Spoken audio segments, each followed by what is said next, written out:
News Radio 840 WHS. Good Sunday morning. Bob Sokoler and the Louisville Real Estate Show here with you for the next half hour, folks. Thanks for joining us on this Sunday morning.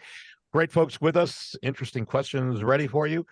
First, Cora Henderson from Pitt and Frank LLC joining us. We love how they do their closings. They're convenient. They're multiple locations. You can contact Pitt and Frank and Cora at 895-9900. Also here, Brad Lawler. He's the owner of the Home Team Inspection Service. Also, Team Bug Out, which not only services Louisville, but Home Team also services Frankfort and Lexington. And you can reach Home Team for the bug out portion of it or the home inspection, 844-411-TEAM. And I'm Bob Sokoler. I own the Sokoler Team, Remax Properties East. I host the show, but I'm also a realtor for 19 plus years. So if by chance you're thinking about buying or selling a home, I would love to help you. We've got agents to help you buy. I will come out and personally talk to you if you're thinking about selling a home. We can do it on the phone as well, or we can go ahead and just use a Zoom event like we're doing now to do our radio show because we're still in the COVID status. You can reach me anytime, 376-5483. That's a 502 area code, of course, or go to bobsellslouisville.com. All right. We've got a very unusual question coming up a little later on in the show. Should you request a paranormal investigation before buying a home? This apparently was spurred on by a question that was asked last week. And if you were following us, folks, when we started to answer this question, all of a sudden ghosts appeared on the radio.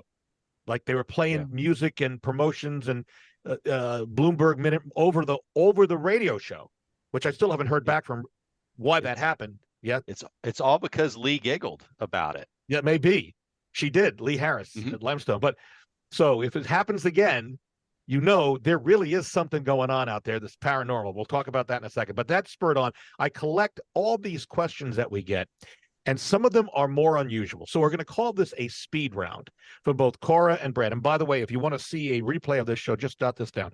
Go to LouisvilleAnswers.com, LouisvilleAnswers.com, and that will give you a replay of this show, both visually, and you can see how great Cora is dressed. I'm not dressed all that well, and Brad's in a sport jacket, but okay. LouisvilleAnswers.com, and to see some of the reviews that we get, go to LouisvilleZillow.com or LouisvilleGoogle.com. All right, here we go. Speed round. Let's start, Cora, with you. A question comes in. Can I take my favorite tree that's planted in the yard with me when I move? As long as you disclose it. Okay, so you and can. You restore the property back to its, probably you wouldn't want to just leave the roots hanging. In other words, soften that up, maybe put a little grassy, put a little sod, kind of restore that nicely. But I suspect that if it's a fairly large tree, you're probably not going to want to take it because the cost may outweigh how much, the reward, how much you really want to take that. But yes, so long as you disclose it up front, the contract's written to that effect, your disclosures, everyone knows it, it's all above board, and certainly that you restore that property, don't leave a big hole in the front yard, I think you're fine. Did I say this was a speed round? Yes, yes. I did. Yeah, okay. Over to Brad. That means we go quick on the answers, but that was okay. I understand. Brad, can one of our listeners, can I attend the inspection and influence the outcome? Yes, you can attend the inspection. No, you cannot influence the outcome.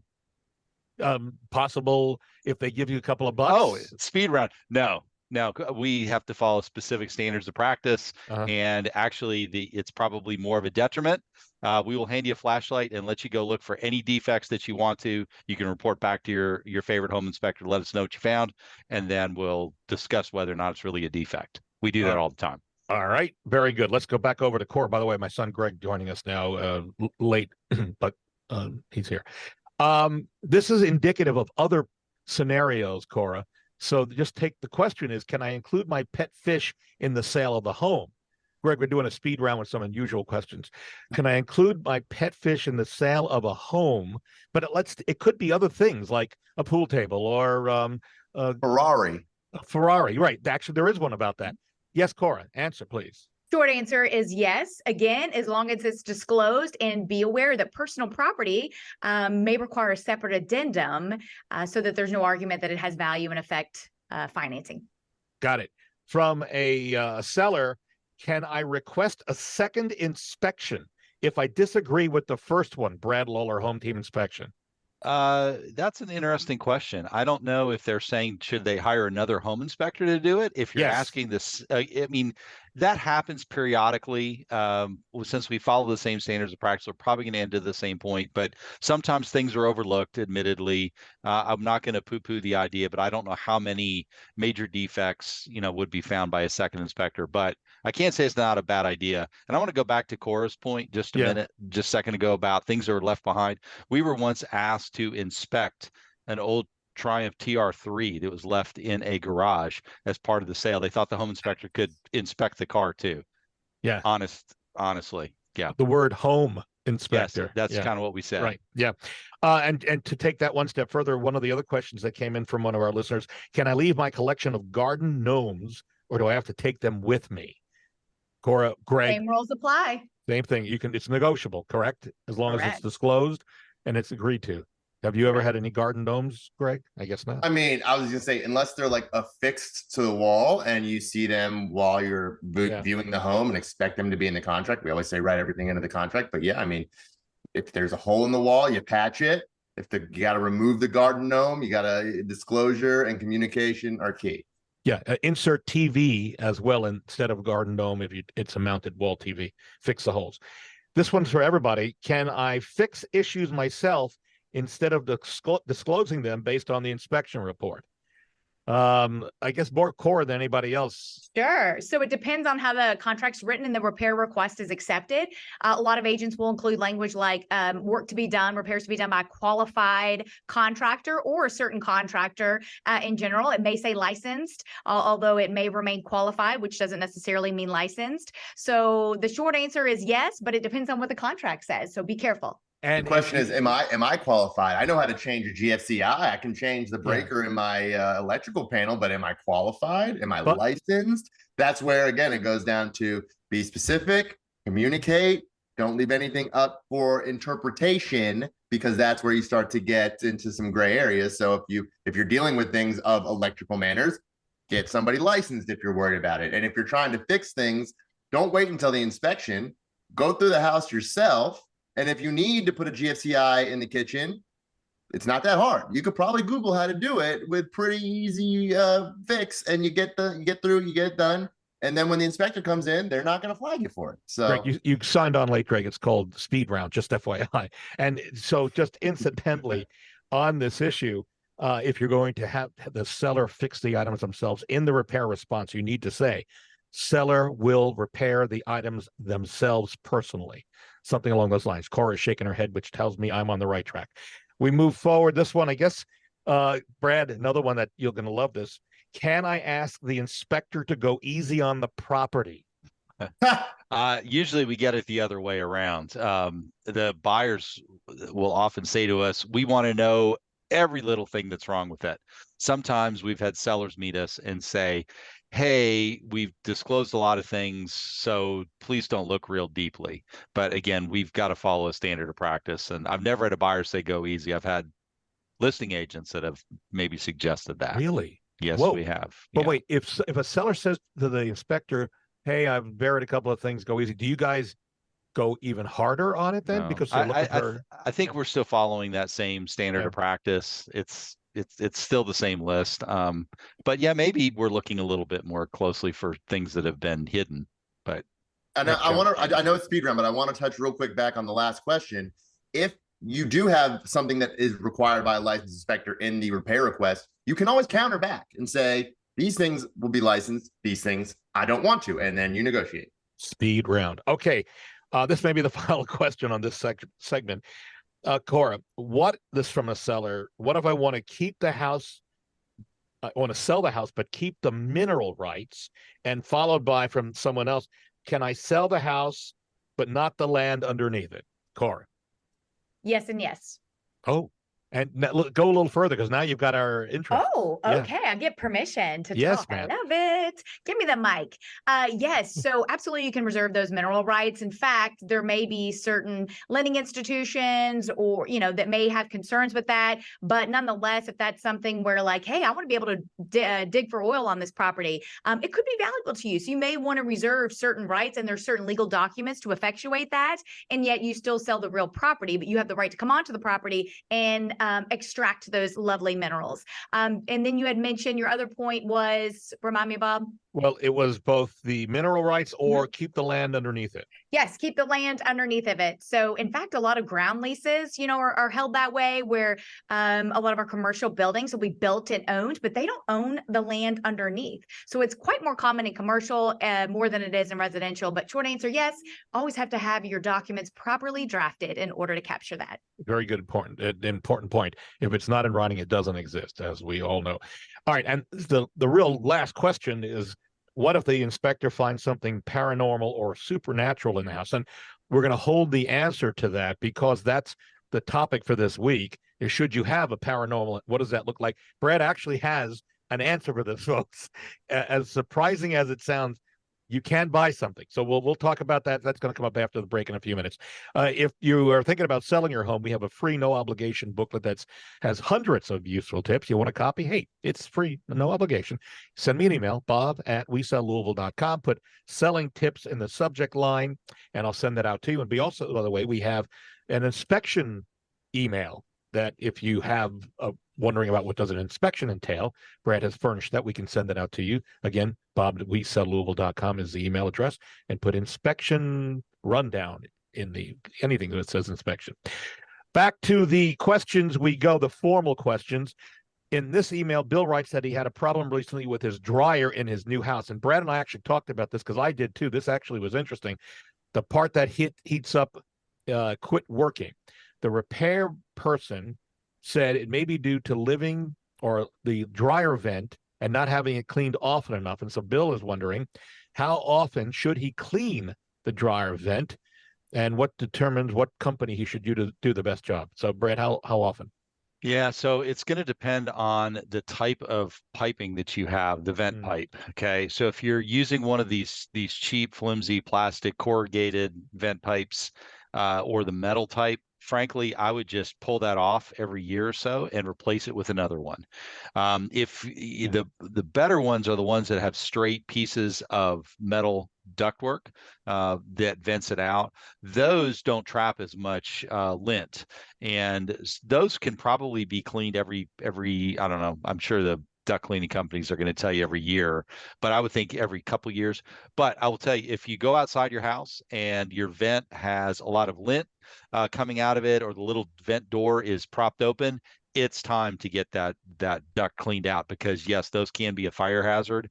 Yes, they will burn up your elements in the dryers as well, and cause a lot of maintenance costs that can be eliminated by just cleaning that pipe out, or just replacing the vent if it's just the corrugated stuff. And a quick line on how to find the best dryer vent cleaner, because there's a lot out there. Yeah, I prefer to use people who actually also do duct cleaning, because oftentimes it's similar type of equipment. They have the specialties. There's a lot of companies though that specialize in dryer vent cleaning, but make sure you know how they're going to clean it out. If they just send a fuzzy rod up through it, I don't know that you're getting everything that you need. But check their Google reviews. Make sure that you're dealing with someone who's reputable. And there's on Amazon, there is a vent cleaning tool you can buy, not expensive, that goes into the front where the vent trap is, that goes down beneath where it is, and it will suck up, using your vacuum cleaner, stuff that's in it. And again, just do dryer vent cleaning, and it'll pop up a variety of things to do. We're going to take a break. When we come back, the aforementioned, should you request a paranormal investigation before buying a home? With us, Cora Henderson, who looks like she's dressed for Halloween. Pitt and Frank LLC. They do great jobs at closing your loan and a variety of other things. And you can reach Cora and the team over there at 895-9900. Also, Brad Lawler, who is owner of Home Team Inspection Service and Team Bug Out. You can reach Brad and his team, who now work not only in Louisville, but Frankfort and Lexington as well. 844-411-TEAM. My son Greg has joined us, who does marketing and photography and so much more. And if you're thinking about selling your home, we would love to be able to help you. It may not be this year, it may be next year or the year after, but you may be wondering, what is the procedure? I just talked to someone on Friday. What is the procedure for selling? I said, well, that's no problem. Let's come out. Let me talk to you. I'll sit down, take as much time as you need. It's free, no obligation, but you'll have an idea of what the path is and pricing. You can reach me on my cell phone, 376-5483. That's 376-5483, or go to bobsellslouisville.com. We are back in a moment on News Radio 840 WHAS. News Radio 840 WHAS, Bob Sokoler, the Louisville Real Estate Show with you, continuing to the top of the hour and continuing with us, Brad Lawler, owner of Home Team Inspection Service and Team Bug Out. You can reach him for doing home inspections or to get your house serviced for termites and pests and critters, 844-411-TEAM. Also here, Cora Henderson. She's one of the attorneys over at Pitt and Frank LLC. They do a great job at getting the homes closed, your home closed and you in it. And you can reach Cora at 895-9900. My son Greg, who does our marketing, photography, and so much more, is with us. Also, Barbara Crockton, thank you. She's you've seen her on Shark Tank, I hope. And she's also a mentor, and I appreciate her endorsing us. And if you're thinking about selling, I would love to be able to help you anytime, day or night. You can call me, even weekends, 376-5483, or you can go to bobsellslouisville.com and fill out the form and send it in, and I'll call you as soon as possible.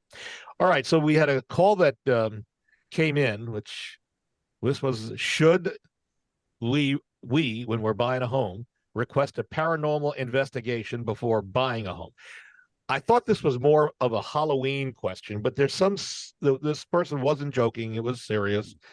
So, but Brad, I was asking you, and you say you actually have something that might help. Yeah, so this is not an uncommon question, and I take the question seriously. I know people are concerned about it. The challenge is I honestly do not know.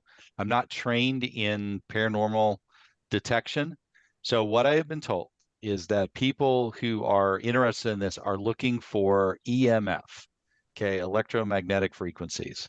And so you can purchase online very inexpensive EMF detectors.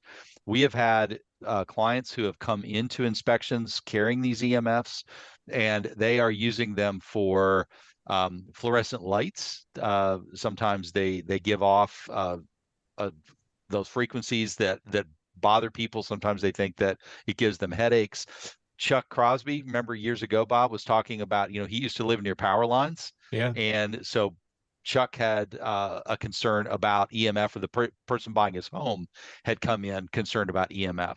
But the detectors now are available. They're about $25 on Amazon. I don't know exactly how they are used for paranormal activity, but that's what I understand people. Yeah, I just Googled Slimer does not give off any EMF reading. Oh, he doesn't? Oh, and from what I can tell, I'm not a ghost busting expert, but I can't get the song out of my head right now. I'm not either, but that's, again, I know that people have walked in with those EMFs detectors just to sniff around what they're looking for. I don't know. And Bob, as you remember, I have a picture. It's my favorite picture. We can't explain what it is. It's in that picture. So, come Halloween, or if people want to see that ghostly defect, we still can't explain it, but if you want to see it, you need to call Brad and have them inspect your home, and then he'll bring it out. Yeah. Oh, okay. Yeah. And may I just point out, out of sheer plugging here, that one of my 2 Emmys that I won was for a series I did.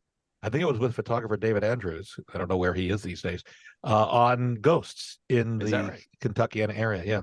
Yeah. Legitimate reports of ghosts. So there's maybe as much as I jest, you will not find me at Waverly. You will not see me in one of those scary places, because there is a part of me that believes. I'm supposed to go to a haunted house something this year, so that'll be interesting. All right, we move on. I'll report back naturally. We move on. Cora, Jimmy sent us this email. He said he's selling his home. He was slated to close at the end of this last month, but the buyers have dragged their feet on everything from the inspection timeline to financing. Jimmy says in this email that he doesn't want to lose the sale by pushing the timeline agenda, but he's concerned that the buyers are flaking out. What should he do? Cora, any suggestions? Well, just like if something strange is going on in your neighborhood, you should call Brad Lawler at Home Team Inspections. If you feel like something strange going on in your real estate transaction, give us a call over here at Pitt and Frank. You should absolutely contact a qualified professional, your preferred closing attorney, or the title company that's doing your closing, and talk to them about the potential risks and potential breach of contract. Because ultimately, if the seller is fearful, Jimmy is fearful here, that the buyer is not going to perform under their contractual obligation, options and miss that closing timeline, albeit he may not want to push the envelope, so to speak. What are his options? Better yet, rather than waiting until that happens, or if it happens, are there steps that we can take in advance to help prevent that from even occurring? Because we like to solve problems before they happen, if possible. So that's why I would love to be able to get out on the forefront of that, see if there's an opportunity based on the fact pattern to negotiate or establish something in writing to protect his best interest. You've really given a great tease here, Cora, but does it scare the buyer off if an attorney gets involved and says? Absolutely not, because I think ultimately we work quite a bit with the real estate agent, so that can be handled very softly. Moreover, if I'm doing the closing, and certainly the professional that is doing the closing, that's very commonplace for us to get involved with those types of questions and concerns, particularly because we're going to be the one that's orchestrating that closing date and time frame. So it's very normal. It does not set off alarm bells, and there are ways, just like any other topic, that you can couch it, that you can bring it up, and make it a very peaceful discussion. And really, I think that just depends on the personality of the professionals that you're dealing with. So choose an attorney who is full of joy and wanting to capture that happiness for you in your home buying and home closing experience, as opposed to other types of personalities that may be a little bit more rough, maybe that you would want if you're in litigation, for instance, right? That bulldog approach. But right now, at this point in time, you probably don't want a bulldog. You wouldn't probably have somebody like Bruno Mars with a little finesse, right? Oh, I like that. All right, so we move on. And Greg, you want to pay attention. Greg, by the way, went to Disneyland or Disney World a week before. Get it right, Bob. Yeah, I got it. Disney World. I lived down there for 7 years. I know the area. Okay, so did you check under your bed sheets before you move for everybody and the kids and everybody for At the hotel? Yes. I mean, generally we pull the bed sheets back, and I'm always curious under the bed looking. itself and all that. Okay, because this hotel was amazing. It had lifted beds that you could put your suitcases under. It was very family friendly. So do cruise lines, by the way. So the reason I'm asking is because we had an email come in from Chanel. She was in Paris for Fashion Week and brought home a hitchhiker.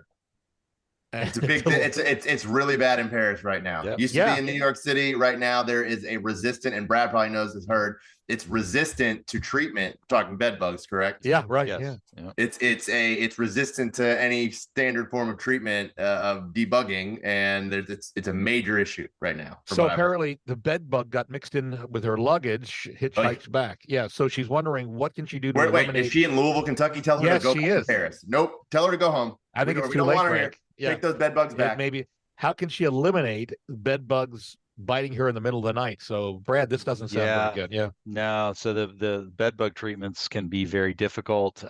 Heat is the easiest way to do it. So if you're coming back from a trip, just take all of your laundry, all your clothes, throw them in the dryer. Burn it all. You don't need to burn. Just put it in the dryer, heat it up for a while. That'll kill them off if you do have any hitchhikers, because it's not uncommon. I think I've told the story about, the lights came on in the airplane right after I landed in Dallas, and I've got a bed bug sitting on my blazer across my lap. So, and that didn't come from my house. That was off the airplane. So, but I mean, there are chemical treatments. There are little traps, there's little things you can get to put around the feet, of the bed to make sure they can't crawl up.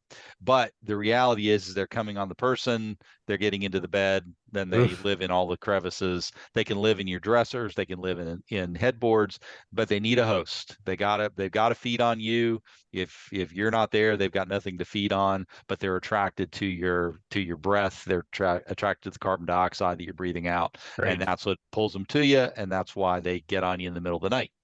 How long can they live without a host, Brad?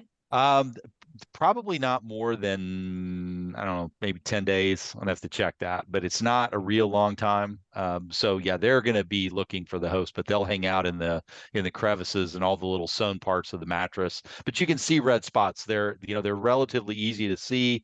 If you see little marks on the mattress or on the bedding, a lot of hotels have gone to a bed bug free type of mattress cover. So sometimes you'll see that where they can't get in, they can't live in it because of the cover that's put on it. Greg, did you have a question? Not to freak anybody out, but I have a friend who's in Arizona right now at a very nice hotel. Arizona, a scorpion was in her bed. Yeah. Wow. And I said, oh no. Well, all right. Well, let's check under the sheets always. Let's check. People are going to be checking before they go to bed tonight, even here in Louisville. All right. Jennifer sent us this email, Cora, asking if she can take her mailbox with her when she sells her home. Apparently, her late husband built the mailbox, and she wants to have it with her. What's the rule of taking items in the house? We actually mentioned this earlier, but in this case, the mailbox is affixed to the property. Simple, easy answer for that, Cora? I would say, generally speaking, the same rule applies regarding contracting, disclosures, and communication. However, I will also qualify that with checking with your HOA restrictions, and a lot of them will require certain specifications of the type of mailbox. So whenever putting in a replacement mailbox, make sure you're cognizant of that. In addition, I think it's always good practice to check with the USPS. So they are in charge of delivering your mail and your post office address. And so making sure you always have one up, again, communication, disclosures, and contracting, but working with the appropriate authorities to make sure that there is no rock unturned and that everything is done on the up and up. That's a good idea. Greg, do you remember when we lived in Orlando, I built the mailbox? Maybe you were too young. No, I was going to ask if you were asking the time I ran into a mailbox. I thought you were going to ask if I that's another story. That was a whole other story. He did replace that mailbox. Yeah. No, I wasn't going to go there. We are just about out of time. A reminder, if you want to hear what sellers are saying about us, you can go to LouisvilleSellersTalk.com. You want to read about it, you can go to LouisvilleZillow.com or LouisvilleGoogle.com. We are out of time, folks. My thanks to Brad Lawler, owner of Home Team Inspection Service. They come in as a team. They're ranked as the #1 home team inspection service. What is it, 7 years in a row? We've got 8 right now. We're 8 3/4. Okay, well, we don't want to jinx it. No. You can reach, and he also owns Team Bug Out for getting rid of pests. You can reach Brad and the team at 844-411-TEAM. Also, Cora Henderson, who is one of the head honchos over at Pitt and Frank LLC. They do a great job of getting your loan closed. You can pick the closing attorney that you want to close your loan, and Pitt and Frank is a great pick. You can reach Cora and her folks at 895-9900. My son Greg, who does our marketing, photography, and so much more, is here. And again, you can reach me if you are thinking of selling. It doesn't need to be this year; it could be next year, the year beyond. Just to find out what's the path. How do you get from A to B? We do this all the time. That's what I do. And you can reach me anytime to help you. It's free, no obligation. My direct cell is 502-376-5483, or go to bobsellslouisville.com. We are out of time. See you next Sunday on News Radio 840 WHAS.